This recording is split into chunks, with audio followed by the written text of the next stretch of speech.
Okay, so this is Way of Rhea. It's a puzzle game I've been working on for a little while, hopefully coming out this summer. I'm going to show you a little bit about the game, kind of how it works, talk through the puzzles a little bit. So let me jump into the hub world here. Okay, so Way of Rhea is a puzzle adventure about color changing. I'm going to kind of be no-clipping around here, so ignore the fact that the character's flying. You can't fly in the actual game. So I'm going to load us into the first level and show you a little bit about how the basic puzzles work, and then I'll show off some other stuff. In the game, you're this little character with a staff.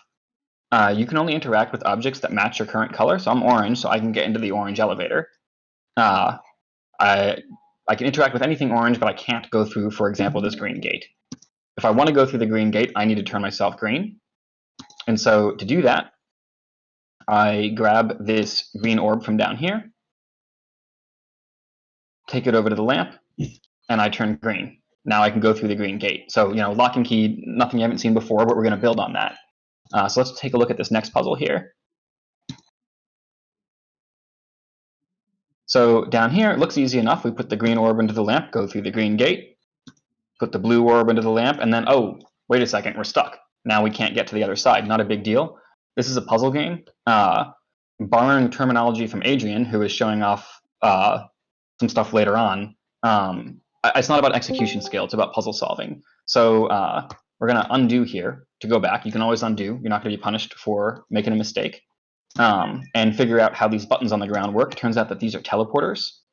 So if you enable one of them, you'll leave your ghost behind, and all the other teleporters will send you back to wherever your ghost is. So we could leave our ghost over here, go over to the left, turn blue, teleport over to the right, and we've solved it. So that's the basic mechanics. This whole kind of upper area here in the hub world goes deeper into that. The puzzles get harder. There's more, multiple teleporters in a level. You're throwing orbs off of ledges, but it's the same gist of it. Once you get the basics down, then this gate opens and you can explore the rest of the world. And there are 3 other biomes in the game, each with their own twist. So over on the right here, we have the circuit biomes. So I'll show you a. Whoops, let me silence my phone. I'll show you a couple puzzles from here. Let me go back to the beginning.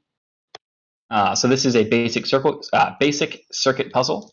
If you put a green orb onto the circuit turns green, the gate opens. You build up from there, they get a little bit more advanced. And then eventually you end up with circuits with multiple orbs of different colors on them, etc. So I'll skip forward a little bit. Let me just see. Here's one. So here you see that the orb has to actually match the color of the thing that it's connected to. And you can put multiple orbs of different colors in the same circuit. You have to kind of learn how that works. Only the gates that match will be open, etc. So this whole area of the game builds upon the circuits. And then we got a couple other areas. So I'm going to no-clip over to here. Here we have the ice world, where these other characters you have to interact with. So I'm going to skip through this dialogue. Essentially, they just kind of go back and forth and interact with everything, and you have to figure out how to work with them to solve puzzles to get all of you out of this ice world together. Huh? Didn't they see you? No. I don't think so. And I mentioned undo earlier. Undo also works for falling off ledges. Like if I go down here and I don't want to be down here, I can hit undo. I'm back on top. No big deal.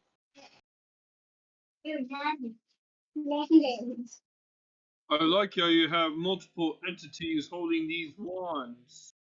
Thank you. Yeah, and they all the same rules apply to them as apply to the player. So anything the player can do, they can do. They're not very smart. They're not going to solve the puzzle for you, but all the same logic applies to them.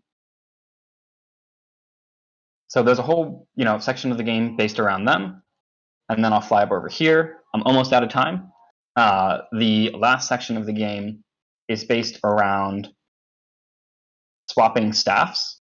So you have these staffs, and you can actually put down your staff and pick up another one of a different color and instantly be that color.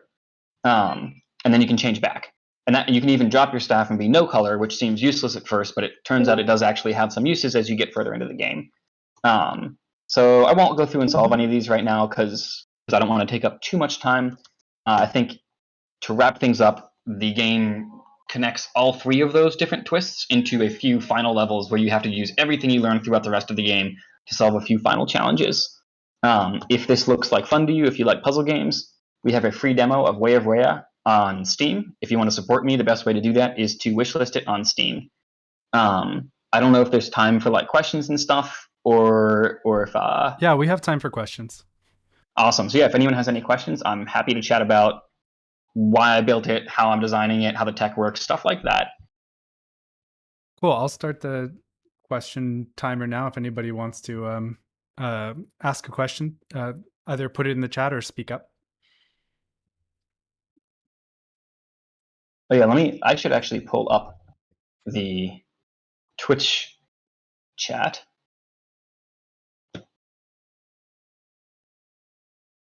I was just curious in some of the ways you were approaching your puzzles. So yeah, that's a good question. So you asked what my approach to the puzzles is. Mm-hmm. So sorry, I'm multitasking. So I'm trying to figure out what the Twitch link. There it is. So I can see questions there too. Yeah. So the way I tend to think about puzzles is I want every puzzle to be there for a reason. So with every new mechanic, there's going to be a bunch of nuances and things that you might not like realize up front when you see it.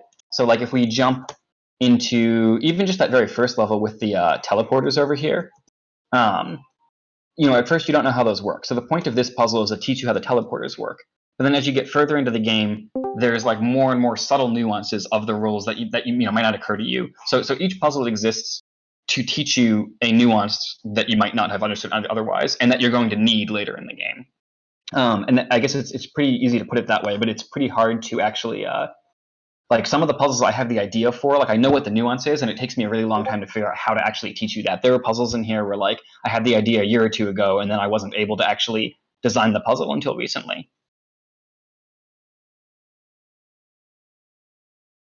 I didn't do the art myself. The art is by Carolyn Whitmire, who I will get her Instagram for you in case you are interested. Sure, it's pretty fun. Thank you. So we don't have a date yet, but we're hoping for later this summer. Most of the gameplay is there, but there's still some polish, and there's a few more puzzles I'm working on in the end game. So yeah, it'll hopefully be later this summer. You can try out the demo right now if you're interested.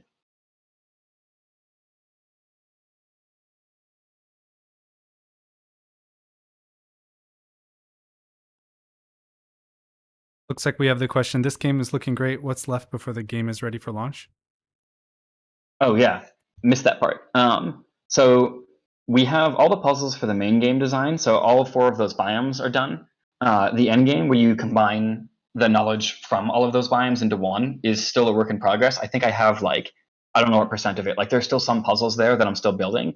And then there's some like some narrative stuff that I'm still messing with, and I'm still putting art in one of the levels that doesn't have art yet. So it's like we're a lot of the ways there, but there's still some work to do. Oh, thank you. Yeah, luck will be of use.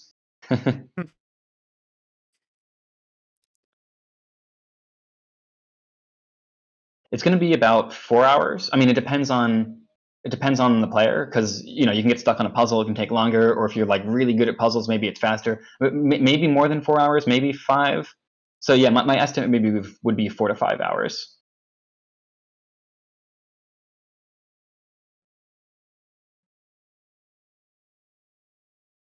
The first biome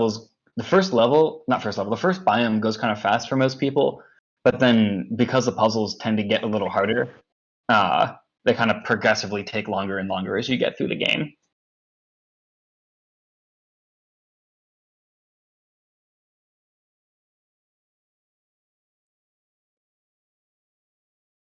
Oh, that's interesting. Thoughts on pricing by content amount or quality, or how much work you put in from Singularity? Yeah, I mean, I think ultimately, like, it kind of has to come down to, like, what people are willing to pay, like what the quality is, what other games of similar quality are priced at. Like, I mean, I would love to say like, oh, I've been working on it since 2018, so let's multiply the price by this much, but I can't really do that, right? Like I have to kind of set the price around what people expect. So this isn't official. It'll probably be 15, just because that's what most similar games are priced at. Makes sense. We have a question from Joe. Have you seen Hue? He shares. You know, I haven't played it. A couple people have mentioned it to me, so I need to check it out. My understanding is that it has a little more like action, and like you can change color at any time. So I think that's like there's a difference there, but I really should check it out because I'm really interested in seeing what other people are doing with color puzzles. So that reminds me that I need to actually play Hue. Is it developed in Unity? No, this is a custom engine. The engine is written in Rust, and all the gameplay code is written in a language that I wrote in Rust. Were there any games that you played before starting development that helped inspire Way of Rhea? Yeah, so I really liked Portal, Talos Principle, Braid, The Witness.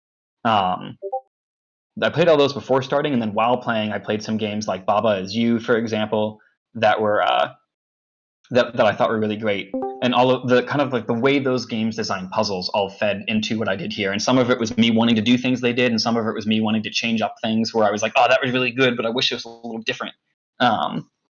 So yeah, those would be the big ones. There's probably others I'm not thinking of.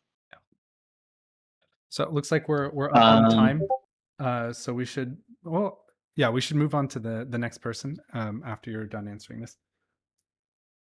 Awesome. Well, thanks for everyone for checking out the game. Yeah, I guess answering that last question, we're probably not going to do mobile, but it will be on desktop on Steam. And console releases are possible, but we're not sure yet. Still sorting that out.